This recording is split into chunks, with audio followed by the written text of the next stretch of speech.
Here we go. Chapter 3, The Great Gatsby.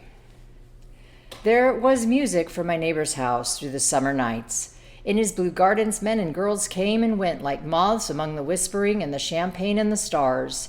At high tide in the afternoon, I watched his guests diving from the tower of his raft or taking the sun on the hot sand of his beach, while his two motorboats slit the waters of the Sound, drawing aquaplanes over cataracts of foam.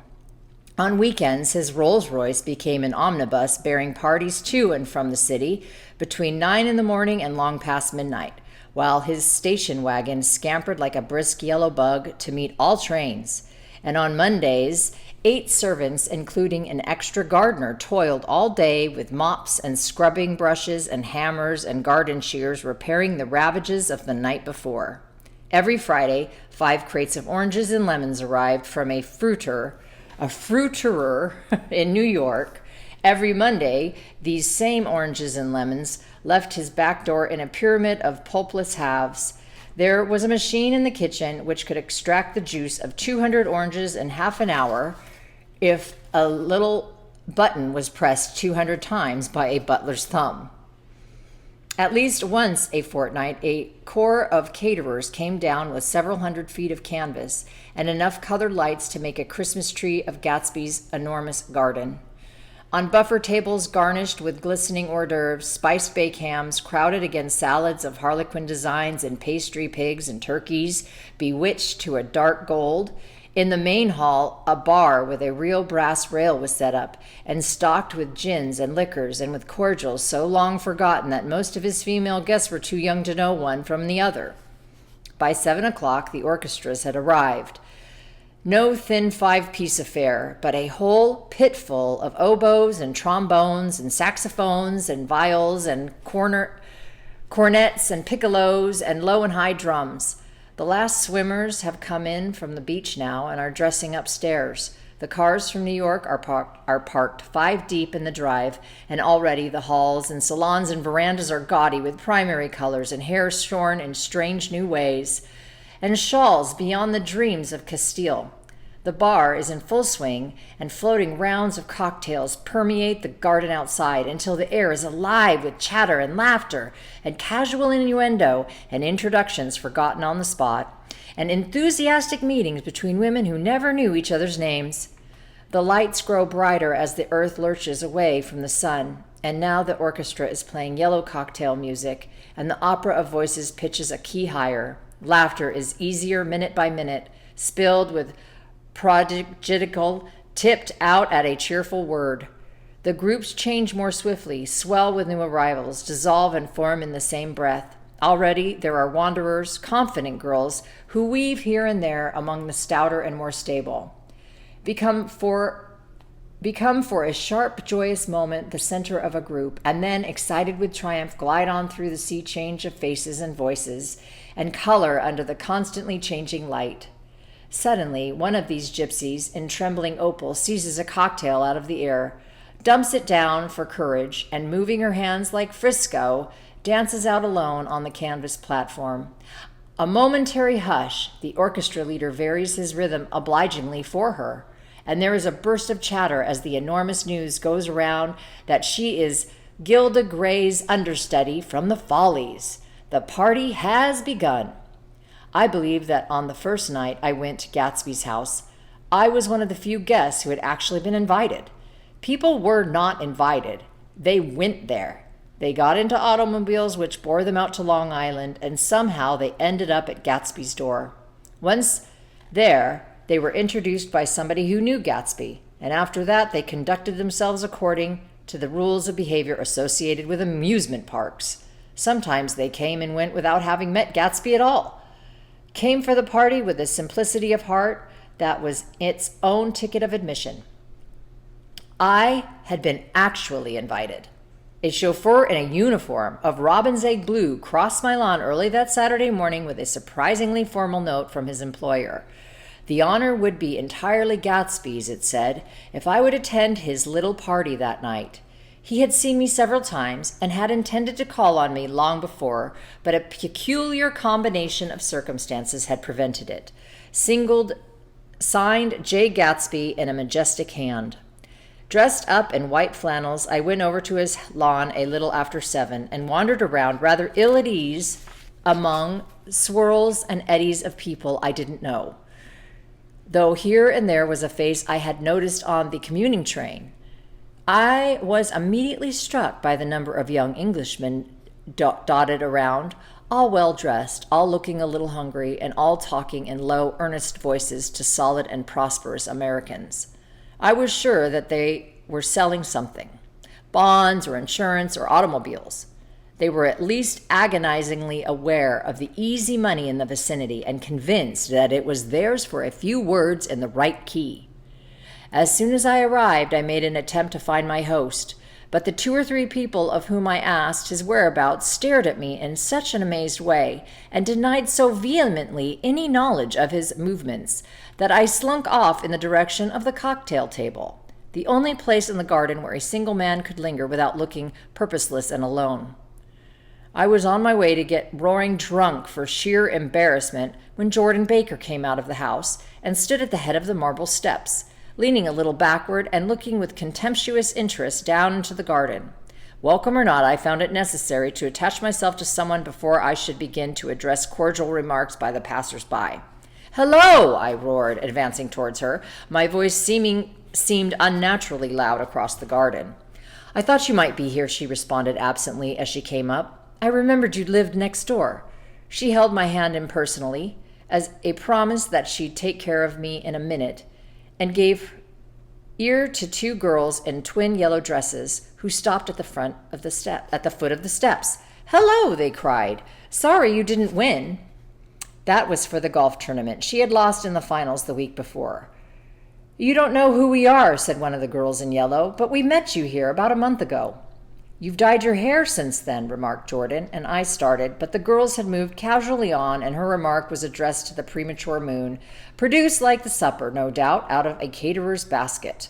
With Jordan's slender golden arm resting on mine, we descended the steps and sauntered about the garden. A tray of cocktails floated at us through the twilight, and we sat down at a table with the 2 girls in yellow and 3 men, each one introduced to us as Mr. Mumble. "Do you come to these parties often?" inquired Jordan of the girl beside her. "The last one was the one I met you at," answered the girl in an alert, confident voice. She turned to her companion. "Wasn't it for you, Lucille?" It was for Lucille, too.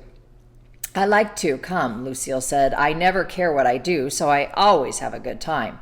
When I was here last, I tore my gown on a chair, and he asked me my name and address. Inside of a week, I got a package from Courier's with a new evening gown in it."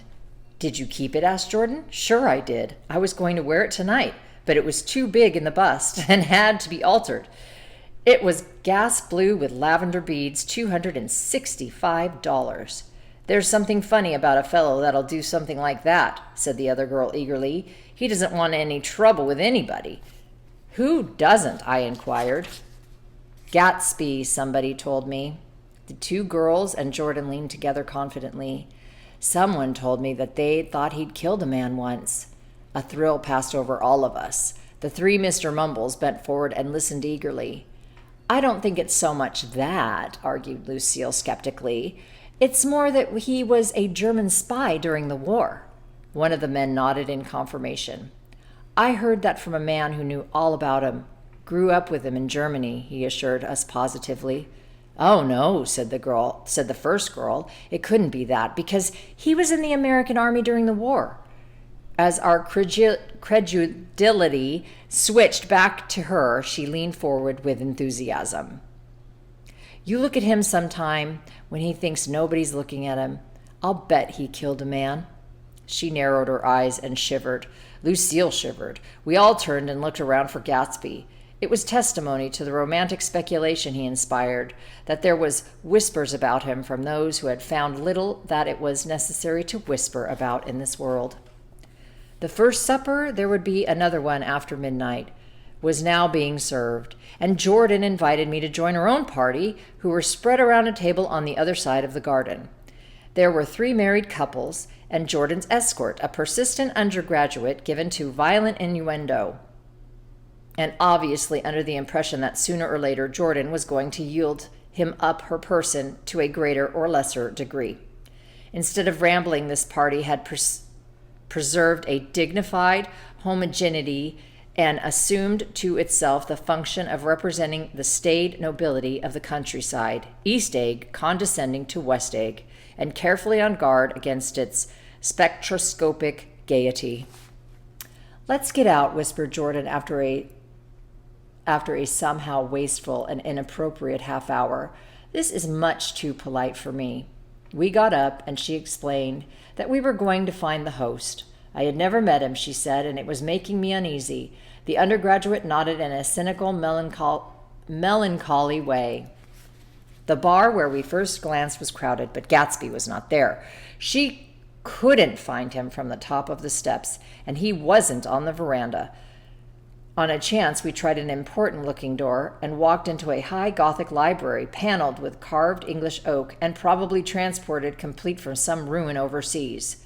A stout middle-aged man with enormous owl-eyed spectacles was sitting somewhat drunk on the edge of the great table, staring with unsteady concentration at the shelves of books. As we entered, he wheeled excitedly around and examined Jordan from head to foot. "What do you think?" he demanded impetuously. "About what?" He waved his hand toward the bookshelves. "About that. As a matter of fact, you needn't bother to ascertain. I ascertained. They're real." "The books?" He nodded.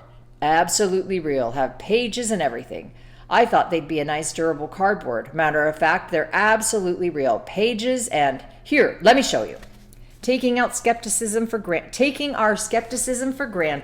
he rushed to the bookcase and returned with Volume 1 of the Stoddard Lectures. "See," he cried triumphantly, "it's a bona fide piece of printed matter. It fooled me. This fella's a regular Belasco. It's a triumph. With thoroughness. What realism! Knew when to stop too, didn't cut the pages. But what do you want? What do you expect?" He snatched the book from me and replaced it hastily on its shelf, muttering that if one brick was removed, the whole library was liable to collapse. "Who brought you?" he demanded. "Or did you just come?" "I was brought. Most people were brought." Jordan looked at him alertly, cheerfully, without answering. "I was brought by a woman named Roosevelt," he continued. "Mrs. Claude Roosevelt. Do you know her? I met her somewhere last night. I've been drunk for about a week now. I thought it might sober me up to sit in a library." "Has it?" "A little bit, I think. I can't tell yet. But only been here an hour. Did I tell you about the books? They're real. You told us." We shook hands with him gravely and went back outdoors. There was dancing now on the canvas in the garden. Old men pushing young girls backward in eternal graceless circles, superior couples holding each other tortuously, fashionably, and keeping in the corners, and a great number of single girls dancing individualistically or relieving the orchestra for a moment of the burden of the banjo or the traps. By midnight, the hilarity had increased. A celebrated tenor had sung in Italian, and a notorious contralto had sung in jazz. And between the numbers, people were doing stunts all over the garden, while happy, facious bursts of laughter rose toward the summer sky. A pair of stage twins, who turned out to be the girls in yellow, did a baby act in costume, and champagne was served in big glasses, bigger than finger bowls. The moon had risen high, and floating in the sound was a triangle of silver scales, trembling a little to the stiff, tiny drip of the banjos on the lawn. I was still with Jordan Baker. We were sitting at a table with a man of about my age and a rowdy little girl who gave way upon the slightest provocation with uncontrollable laughter. I was enjoying myself now. I had taken 2 finger bowls of champagne, and the scene had changed before my eyes into something significant, elemental, and profound. At a lull in the entertainment, the man looked at me and smiled. "Your face is familiar," he said politely. "Weren't you in the 3rd Division during the war?" "Why, yes, I was in the 9th Machine Gun Battalion. I was in the 7th Infantry until June 1918. I knew I'd seen you somewhere before." We talked for a moment about some wet, gray little villages in France. Evidently, he lived in this vicinity, for he told me that he had just bought a hydroplane and was going to try it out in the morning. Want to go with me, old sport? Just near the shore along the sound. What time? Any time that suits you best. It was on the tip of my tongue to ask his name when Jordan looked around and smiled. Having a gay time now? She inquired. Much better, I turned again to my new acquaintance. This is an unusual party for me. I haven't even seen the host. I live over there. I waved my hand at the invisible hedge in the distance. And this man, Gatsby, sent over his chauffeur with an invitation. For a moment, he looked at me as if he failed to understand. I'm Gatsby, he said suddenly. What? I exclaimed. Oh, I beg your pardon. I thought you knew, old sport. I'm afraid I'm not a very good host. He smiled understandingly, much more than understandingly. It was one of those rare smiles with a quality of eternal reassurance in it that you may come across 4 or 5 times in life. It faced, or seemed to face, the whole external world for an instant, and then concentrated on you with an irresistible prejudice in your favor. It understood you just as far as you wanted to be understood, believed in you as you would like to believe in yourself, and assured you that it had precisely the impression of you that, at your best, you hoped to convey.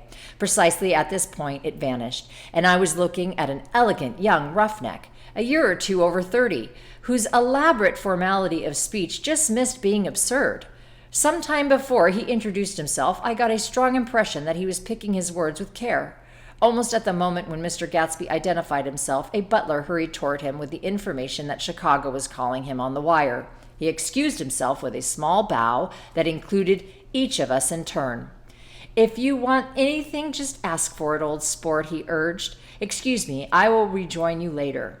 When he was gone, I turned immediately to Jordan, constrained to assure her of my surprise. I had expected that Mr. Gatsby would be a florid and corpulent person in his middle years.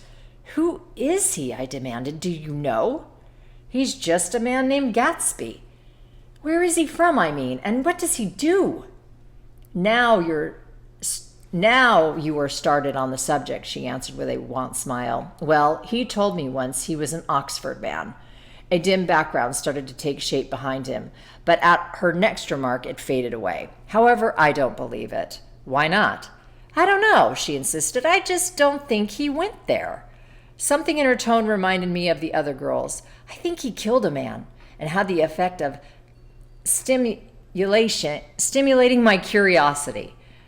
I would have accepted without question the information that Gatsby sprang from the swamps of Louisiana or from the Lower East Side of New York. That was comprehensible. But young men didn't, at least in my provincial inexperience, I believed they didn't, drift coolly out of nowhere and buy a palace on Long Island Sound. Anyhow, he gives large parties, said Jordan, changing the subject with an urban distaste for the concrete. And I like large parties. They're so intimate. At small parties, there isn't any privacy. There was the boom of a bass drum, and the voice of the orchestra leader rang out suddenly above the echolalia of the garden. Ladies and gentlemen, he cried, at the request of Mr. Gatsby, we are going to play for you Mr. Vladimir Testov's latest work, which attracted so much attention at Carnegie Hall last May. If you read the papers, you know there was a big sensation. He smiled with jovial condescension, and added, some sensation, whereupon everybody laughed. The piece is known, he concluded lustily, as Vladimir Testov's Jazz History of the World. Some of these words are a little much for me. I apologize. The nature of Mr. Testov's composition eluded me, because just as it began, my eyes fell on Gatsby, standing alone on the marble steps and looking from one group to another with approving eyes. His tan skin was drawn attractively tight on his face, and his short hair looked as though it were trimmed every day. I could see nothing sinister about him. I wonder if the fact that he was not drinking helped to set him off from his guests, for it seemed to me that he grew more correct as the fraternal hilarity increased. When the Jazz History of the World was over, girls were putting their hands on men's shoulders in a puppyish, convivial way. Girls were swooning backward, playfully, into men's arms, even into groups, knowing that someone would arrest their falls. But no one swooned backward on Gatsby. and no French bob touched Gatsby's shoulder, and no singing quartets were formed with Gatsby head for one link. "I beg your pardon." Gatsby's butler was suddenly standing beside us. "Miss Baker?" he inquired. "I beg your pardon, but Mr. Gatsby would like to speak to you alone." "With me?" she exclaimed in surprise. "Yes, madam." She got up slowly, raising her eyebrows at me in astonishment, and followed the butler toward the house. I noticed that she wore her evening dress, all her dresses like sports clothes. There were a jauntiness about her movements, as if she had first learned to walk upon golf courses on clean, crisp mornings. I was alone, and it was almost 2. For some time, confused and intriguing sounds had issued from a long, many-windowed room which overhung the terrace, eluding Jordan's undergraduate, who was now engaged in an obstetricial conversation. I apologize again. Went with 2 chorus girls, and who implored me to join them. I went inside. The large room was full of people. One of the girls in the yellow was playing the piano, and beside her stood a tall, red-haired young lady from a famous chorus, engaging in song. She had drunk a quantity of champagne, and during the course of her song she had decided ineptly that everything was very, very sad. She was not only singing, she was weeping too. Whenever there was a pause in the song, she filled it with gasps and broken sobs, and then took up the lyric again in a quivering soprano. The tears coursed down her cheeks, not freely, however, for when they came into the contact of her heavy beaded eyelashes, they assumed an inky color, and pursued the rest of their way in slow black rivulets. A humorous suggestion was made that she sing the notes on her face, whereupon she threw up her hands, sank into the chair, and went off into a deep, vinous sleep. "She had a fight with a man who says he's her husband," exclaimed a girl at my elbow.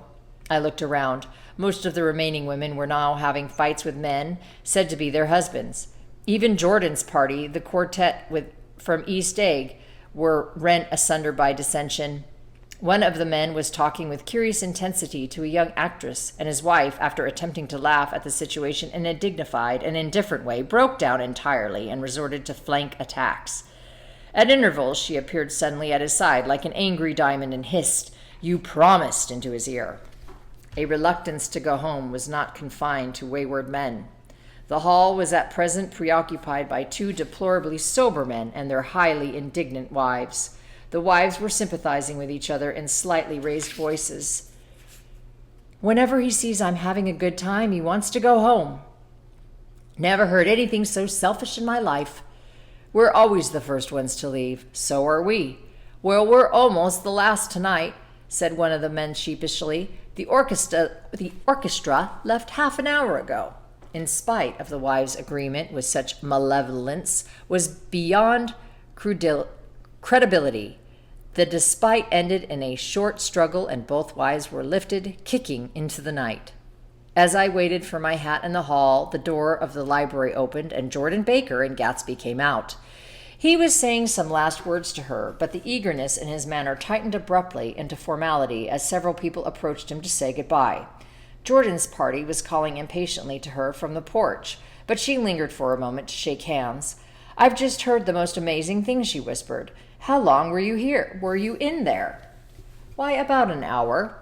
"It was simply amazing," she repeated abstractedly.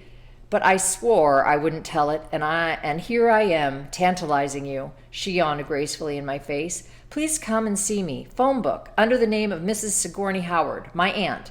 She was hurrying off as she talked. Her brown hand waved a jaunty salute as she melted into her party at the door.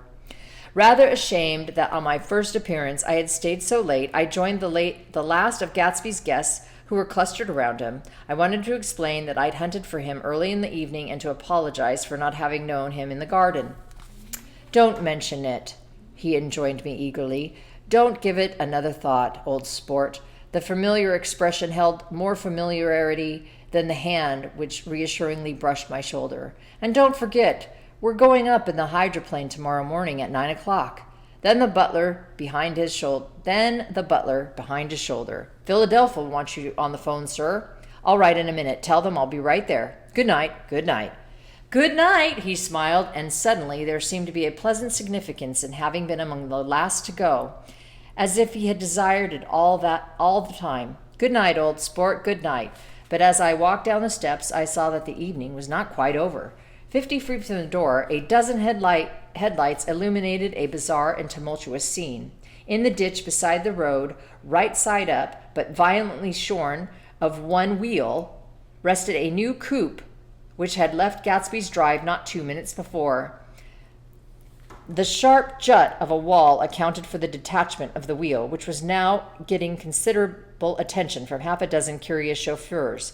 However, as they had left their cars blocking the road, a harsh, discordant din from those in the rear had been audible for some time and added to the already violent confusion of the scene.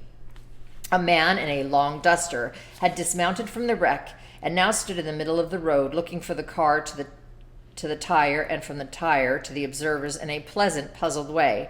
"See," he explained, "it went in the ditch." The fact was infinitely astonishing to him, and I recognized first the unusual quality of wonder, and then the man. It was the late patron of Gatsby's library. "How did it happen?" He shrugged his shoulders. "I know nothing whatever about mechanics," he said decisively. "But how did it happen? Did you run into the wall?" "Don't ask me," said Owl Eyes, washing his hands of the whole matter. "I know very little about driving, next to nothing. It happened, and that's all I know." "Well, if you're a poor driver, you oughtn't to be driving at night." "But I wasn't even trying," he explained indignantly. "I wasn't even trying." An odd hush fell upon the bystanders. "Do you want to commit suicide? You're lucky it was just a wheel. A bad driver and not even trying? You don't understand," exclaimed the criminal. "I wasn't driving. There's another man in the car." The shock that followed this declaration found voice in a sustained "huh?" As the door of the coupe swung slowly open, the crowd, it was now a crowd, stepped back involuntarily, and when the door had opened wide, there was a ghostly pause. Then, very gradually, part by part, a pale, dangling individual stepped out of the wreck, pawing tentatively on the ground with a large, uncertain dancing shoe. Blinded by the glare of the headlights and confused by the incessant groaning of the horns, the apparition stood swaying for a moment before he perceived the man in the duster. "What matter?" he inquired calmly. "Did we run out of gas?" "Look." Half a dozen fingers pointed at the amputated wheel. He stared at it for a moment and then looked upon as though he suspected that it had dropped from the sky. "It came off," someone exclaimed. He nodded. "At first, I didn't notice we'd stopped." A pause. Then, taking a long breath and straightening his shoulders, he remarked in a determined voice, "Wonder if you tell me where there's a gas line station." At least a dozen men, some of them little better off than he was, exclaimed to him that wheel and car were no longer joined by any physical bond. "Back out," he suggested for a moment. "Put her in reverse." "But the wheel's off." He hesitated. "No harm in trying," he said. The caterwauling horns had reached a crescendo, and I turned away and cut across the lawn towards home. I glanced back. A wafer of a moon was shining over Gatsby's house, making the night fine as before, and surviving the laughter and the sound of his still glowing garden. A sudden emptiness seemed to flow from now the windows and the great doors, endowing with complete isolation the figure of the host, who stood on the porch, his hand up in a formal gesture of farewell. Reading over what I have written so far, I see I have given the impression that the events of 3 nights several weeks apart were all that absorbed me. On the contrary, they were merely casual events in a crowded summer, and until much later, they absorbed me infinitely less than my personal affairs. Most of the time I worked. In the early morning, the sun threw my shadow westward as I hurried down the white chasm of lower New York to the Probity Trust. I knew the other clerks and young bond salesmen by their first names, and lunched with them in dark, crowded restaurants on little pig sausages and mashed potatoes and coffee. I even had a short affair with a girl who lived in Jersey City and worked in the accounting department, but her brother began throwing mean looks in my direction, so when she went on her vacation in July 1st, I let it blow quietly away. I took dinner usually at the Yale Club. For some reason, it was the gloomiest event of my day. And then I went upstairs to the library and studied investments and securities for a conscientious hour. There were generally a few writers around, but they never came into the library, so it was a good place to work. After that, if the night was mellow, I strolled down Madison Avenue past the old Murray Hill Hotel and over 33rd Street to the Pennsylvania Station. I began to like New York. The racy, adventurous feel of it at night, the satisfaction that the constant flicker of men and women and machines gives to the restless eye. I liked to walk up Fifth Avenue and pick out romantic women from the crowd and imagine that in a few minutes I was going to enter into their lives and no one would ever know or disapprove. Sometimes in my mind I followed them to their apartments on the corners of hidden streets, and they turned and smiled back at me before they faded through the door into warm darkness. At the enchanted metropolitan twilight, I felt a haunting loneliness sometimes, and felt it in others, poor young clerks who loitered in front of windows waiting until it was time for a solitary restaurant dinner, young clerks in the dusk, waiting the most poignant moments of night and life. Again, at 8 o'clock, when the dark lanes of the 40s were 5 deep with throbbing taxicabs, bound for the theater district, I felt a sinking in my heart. Forms leaned together in the taxis as they waited, and voices sang, and there was laughter from unheard jokes, and lighted cigarettes outlined unintelligible gestures inside. Imagining that I, too, was hurrying towards gaiety and sharing their intimate excitement, I wished them well. For a while I lost sight of Jordan Baker, and then in midsummer I found her again. At first I was flattered to go places with her, because she was a golf champion, and everyone knew her name. Then it was something more. I wasn't actually in love, but I felt a sort of tender curiosity. The bored, haughty face that she turned to the world concealed something. Most affections conceal something eventually, even though they don't in the beginning. And one day I found what it was. When we were on a house party together in Warwick, she left a borrowed car out in the rain with the top down and then lied about it. And suddenly I remembered the story about her that had eluded me that night at Daisy's. At her first big golf tournament, there was a row that nearly reached the newspapers, a suggestion that she had moved her ball from a bad lie in the semifinal round. The thing approached the proportions of a scandal, then died away. A caddy retracted his statement, and the only other witness admitted that he might have been mistaken. The incident and the name had remained together in my mind. Jordan Baker instinctively avoided clever, shrewd men, and now I saw that this was because she felt safer on a plane where any divergence from a code would be thought impossible. She was incurably dishonest. She wasn't able to endure being at a disadvantage, and given this unwillingness, I suppose she had begun dealing in subterfuges when she was very young in order to keep that cool, insolent smile turned to the world and yet satisfy the demands of her hard, jaunty body. It made no difference to me. Dishonesty in a woman is a thing you never blame deeply. I was casually sorry, and then I forgot. It was on that same house party that we had a curious conversation about driving a car. It started because she passed so close to some workmen that our fender flicked a button on one man's coat. "You're a rotten driver," I protested. "Either you ought to be more careful or you oughtn't to drive at all." "I am careful." "No, you're not." "Well, other people are," she said lightly. "What's that got to do with it?" "They'll keep out of my way," she insisted. "It takes two to make an accident. Suppose you meet somebody just as careless as yourself." "I hope I never will," she answered. "I hate careless people. That's why I like you." Her gray, sun-strained eyes stared straight ahead, but she had deliberately shifted our relations, and for a moment I thought I loved her. But I am slow-thinking and full of interior rules that act as brakes on my desires, and I knew that first I had to get myself definitely out of that tangle back home. I'd been writing letters once a week and signing them "Love, Nick," and all I could think of was how, when that certain girl played tennis, a faint mustache of perspiration appeared on her upper lip. Nevertheless, there was a vague understanding that had to be tactfully broken off before I was free. Everyone suspects himself of at least one of the cardinal virtues, and this is mine. I am one of the few honest people that I have ever known. Wow. Okay, so that was Chapter 3 of The Great Gatsby, and we're going to just go ahead and leave it there. We'll do Chapter 4 tomorrow. I hope you enjoyed the reading. If you have any other suggestions, please let me know. All right, everyone, have a great day.